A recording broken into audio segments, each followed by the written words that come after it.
Hello friends, वाष्पोत्सर्जन दर मापने के लिए हम पोटोमीटर मेथड में से फार्मर पोटोमीटर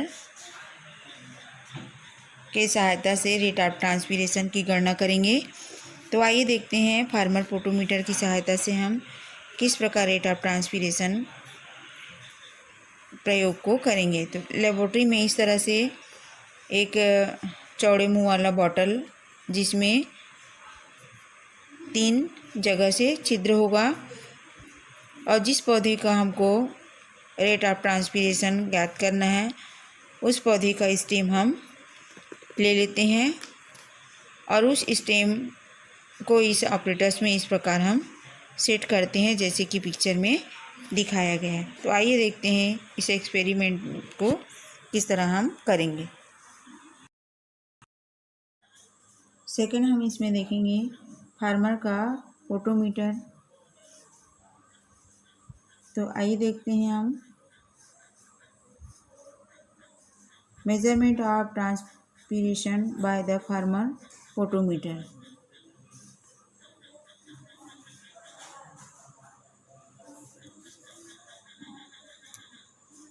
फार्मर पोटोमीटर में एक चौड़ी मुंह वाली बोतल होती है। ये बोतल है जिसमें 3 छिद्र वाले एक कार्क लगा होता है। 1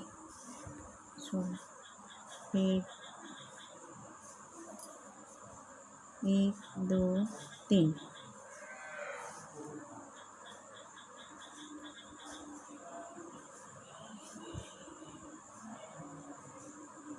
ये फर्स्ट, सेकंड और ये थर्ड, 3 छिद्र वाली कार्क इसमें लगी हुई है। अन्य 2 छिद्र में से एक थीसल कीप या रिजर्वायर लगा रहता है तथा दूसरे छिद्र में एक मुड़ी हुई कैपिलरी ट्यूब लगी रहती है। इस बेल ट्यूब के पीछे स्केल लगा रहता है। ये स्केल है, ये ट्यूब हमारा है बेंड ग्लास ट्यूब, मुड़ा हुआ बेंड। ये कॉर्क लगा, इसमें एयर बबल है।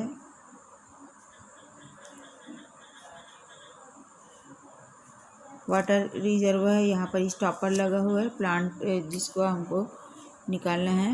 यहाँ पर वाटर भरा हुआ है। अब देखते हैं हम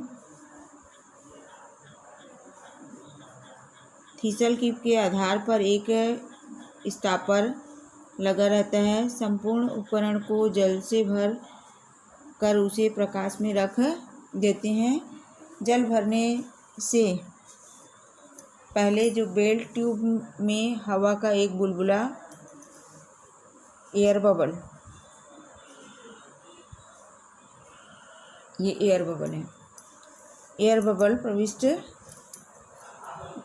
करा देते हैं तथा ट्यूब के खुले सिरे को बीकर में रख कर जल में डुबा कर रख देते हैं। ये बीकर है जिसमें हम, ये जल भरा हुआ है, इसमें बीकर में हम उस एक हिस्से को डुबाकर रख देते हैं।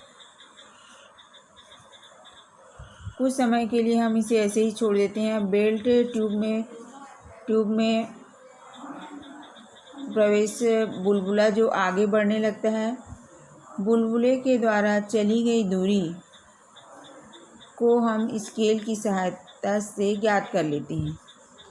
ये जो एयर बबल है, यहाँ पर जो एयर बबल दिख रहा है वो रेट ऑफ ट्रांसपीरेशन की घटना जब प्रारंभ होती है तो ये बुलबुला जो है खिसकने लगता है। अब कितना ये आगे गया है उसको हम नोट कर लेते हैं। हवा के बुलबुले द्वारा तय की गई दूरी ही पौधे द्वारा वाष्पीकृत जल की मात्रा के बराबर होता है। जितनी दूरी ये बुलबुला आगे गई है उतना ही प्लांट का वाष्पीकरण की प्रक्रिया वो हम नोट करते हैं। इस प्रकार measurement of transpiration by the farmer potometer. Farmer नामक साइंटिस्ट ने इस पोटोमीटर की सहायता से रेट ऑफ ट्रांसपीरेशन को मेज़र किया, कैलकुलेट किया था, इसलिए इसे उसके नाम पर हम इस ऑपरेटर्स को उसी के नाम पे अध्ययन करते हैं। पौधों में वाष्पोत्सर्जन की दर ज्ञात करने के लिए डार्विन पोटोमीटर का हम यहाँ पर की सहायता से यहाँ पर हम करेंगे।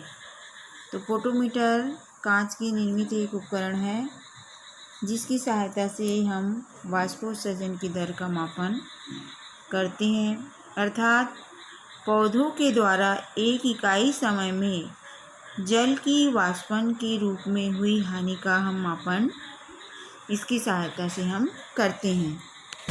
तो आइए देखते हैं कि डार्विन का पोटोमीटर यह एक कांच की एक ऐसी नली का बना होता है जिसके पार्श्व में भी पाइप की एक भुजा संलग्न रहती है। दोनों भुजाओं का ऊपरी भाग में हम देख रहे हैं एक साथ मिलाकर ये अंग्रेजी के यू अक्षर के समान ही यहाँ पर दिखाई दे रहा है, जैसे कि चित्र में ये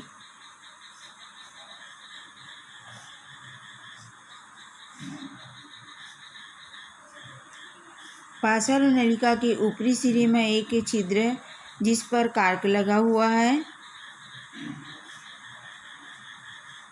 कार्क के इसी छिद्र से पौधे की टहनी, जिसका हमको रेट ऑफ ट्रांसपीरेशन ज्ञात करना है, उस पौधे की एक स्टेम ले आते हैं जिसमें पत्ती हो और प्लांट अच्छी तरह से हमारा हेल्दी स्टेम लाते हैं, उसको उसके अंदर रख कर लगा देते हैं।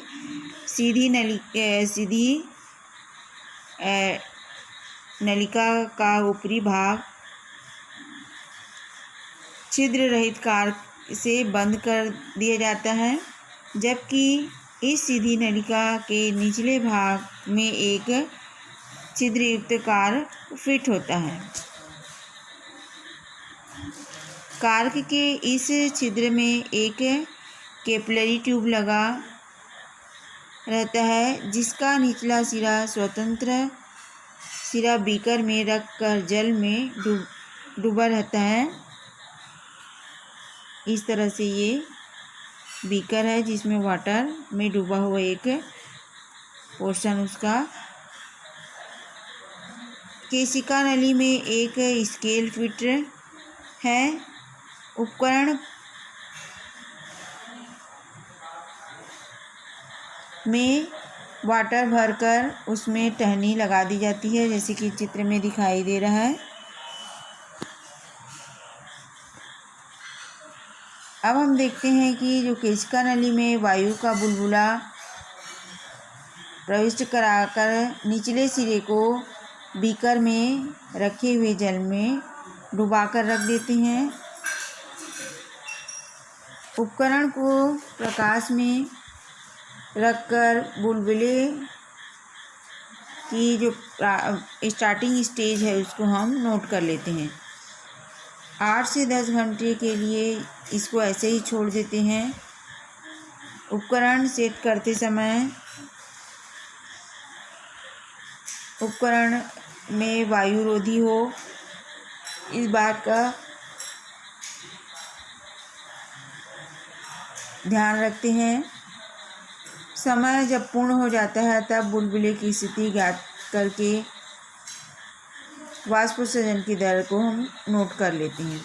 बुलबुले के द्वारा केशिका नली में चली गई दूरी ही क्या होती है, उससे प्लांट की वाष्पोत्सर्जन जल की मात्रा होती है। इस प्रकार डार्विन का पोटोमीटर में इस प्रयोग को हम करते हैं।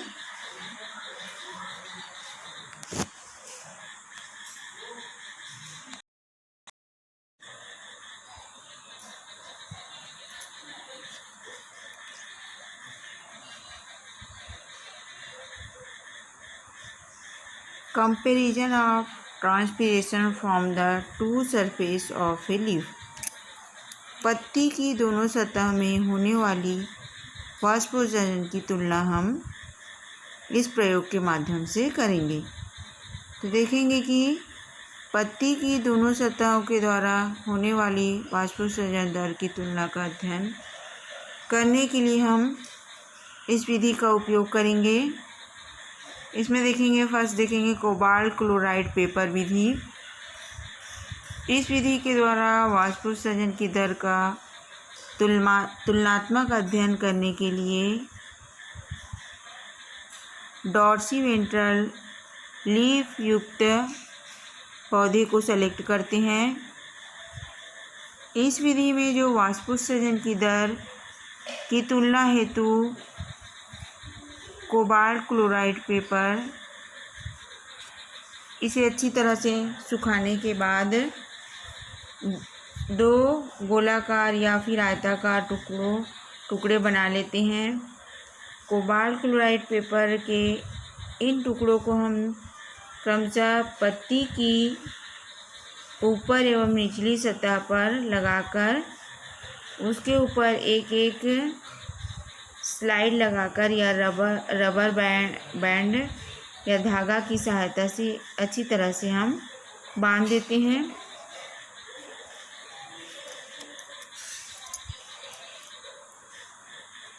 इस तरह से slide rubber band cobalt chloride paper को दोनों तरफ से हम पत्ती में लगाकर उसको अच्छे से रबर से हम बांध दिए।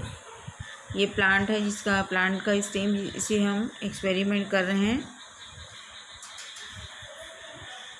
इसमें सपोर्ट लीफ में यहाँ पर एक सपोर्टिंग लगा देते हैं। अब जो इस तरह से हम करने के बाद पूरे ऑपरेटर्स को, जैसे कि पिक्चर में हम सेट है वैसे हम सेट करके कुछ घंटों के लिए इसे ऐसे ही बिना डिस्टर्ब करे धूप में छोड़ देते हैं। फिर कुछ समय बाद हम देखते हैं कि पत्ती की जो दोनों सतह पर लगाए गए जो कोबाल्ट क्लोराइड पेपर के टुकड़े का और उसको देखते हैं हम, जो कोबाल्ट क्लोराइड लगाए हुए हैं पत्तियों पर के टुकड़े, ये जो टुकड़ा है इसका हम अवलोकन जब करते हैं तो हम देखते हैं कि पत्ती की निचली सतह पर लगाया गया पेपर जो है पिंक कलर और ऊपर की सतह पर लगाया गया पेपर जो हल्के पिंक रंग का हो जाता है। इसका कारण यह है कि कोबाल्ट क्लोराइड पेपर की जो हाइड्रेशन होता है, निचली सतह पर लगाए गए पेपर जो होती हैं वो पिंक, इस बात की पुष्टि करता है कि पत्ती का निचली सतह से वाष्पोत्सर्जन अधिक हुआ है।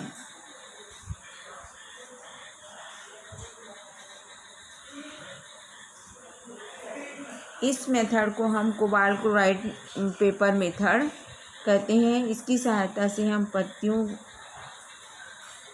में रेट ऑफ ट्रांसपीरेशन लोअर बाहर ऊपर और नीचे दोनों सतहों पर हम ज्ञात कर सकते हैं। ये है उसकी ऊपरी सतह और निचली सतह दोनों का एक साथ हम कोबाल्ट पेपर लगाकर कोबाल्ट क्लोराइड पेपर मेथड के द्वारा हम अध्ययन करते हैं।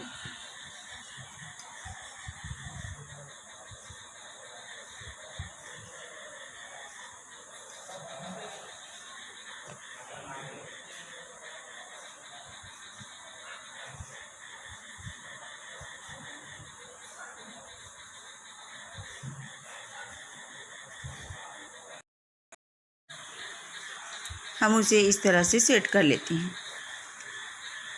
इस विधि में देखते हैं पत्ती की ऊपरी एवं निचली सतह से होने वाली वाष्पोत्सर्जन की दर की तुलना करने के लिए 2 संकरे एवं लंबे बेल जारों का उपयोग करते हैं हम।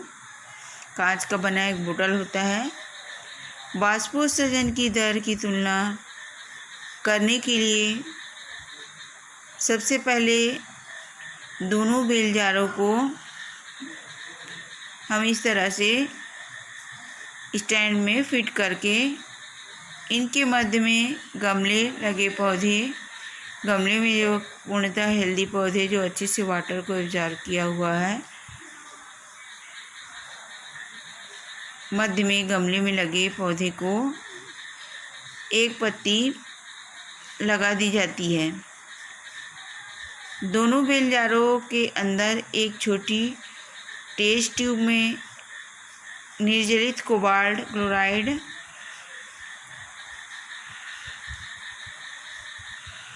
की ज्ञात मात्रा रखकर बेल जार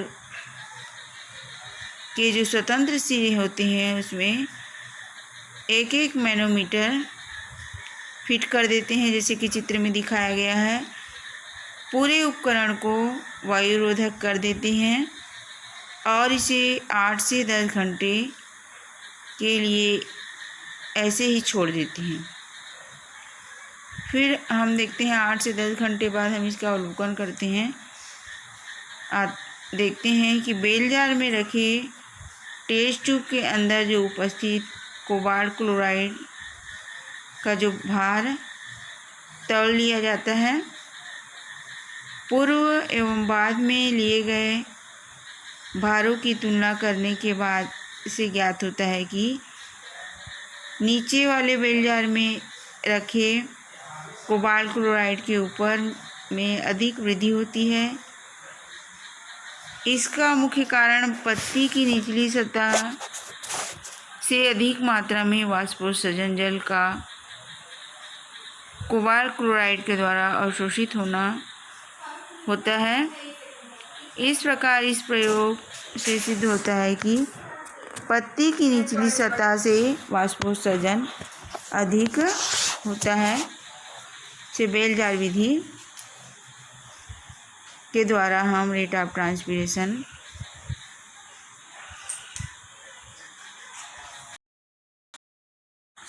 हेलो फ्रेंड्स, आज हम बेल जार विधि के द्वारा रेट ऑफ ट्रांसपीरेशन का अध्ययन करेंगे। तो आइए देखते हैं बेल जार विधि में किस तरह से हम प्रयोग करते हैं। उसके लिए एक हेल्दी प्लांट लेते हैं गमले में लगा हुआ,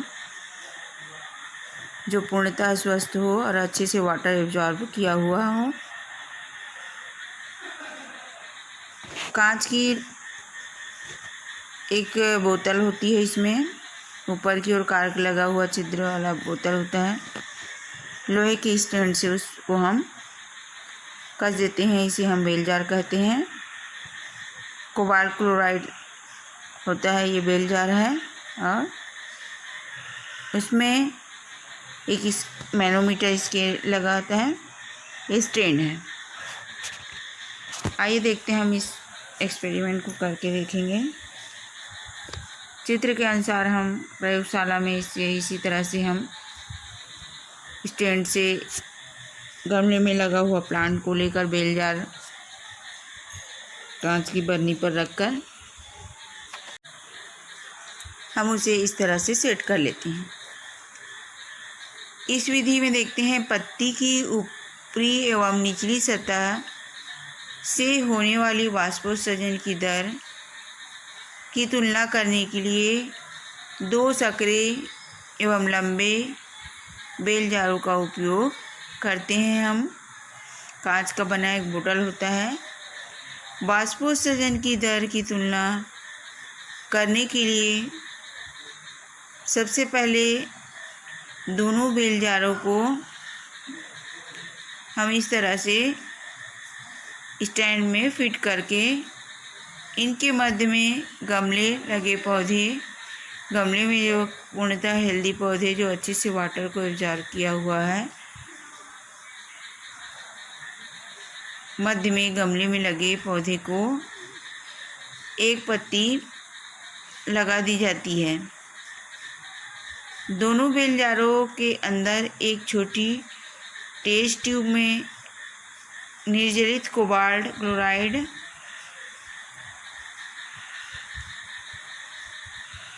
की ज्ञात मात्रा रखकर बेल जार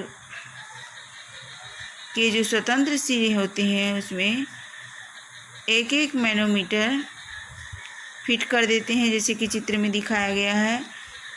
पूरे उपकरण को वायुरोधक कर देते हैं और इसे 8 से 10 घंटे के लिए ऐसे ही छोड़ देते हैं। फिर हम देखते हैं 8 से 10 घंटे बाद हम इसका अवलोकन करते हैं।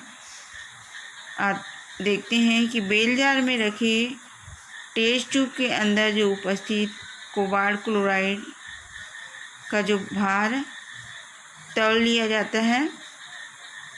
पूर्व एवं बाद में लिए गए भारों की तुलना करने के बाद इसे ज्ञात होता है कि नीचे वाले बेल जार में रखे कोबाल्ट क्लोराइड के ऊपर में अधिक वृद्धि होती है। इसका मुख्य कारण पत्ती की निचली सतह से अधिक मात्रा में वाष्पोत्सर्जन जल का कोबाल्ट क्लोराइड के द्वारा अवशोषित होता है। इस प्रकार इस प्रयोग से सिद्ध होता है कि पत्ती की निचली सतह से वाष्पोत्सर्जन अधिक होता है। से बेल जार विधि के द्वारा हम रेट ऑफ ट्रांसपिरेशन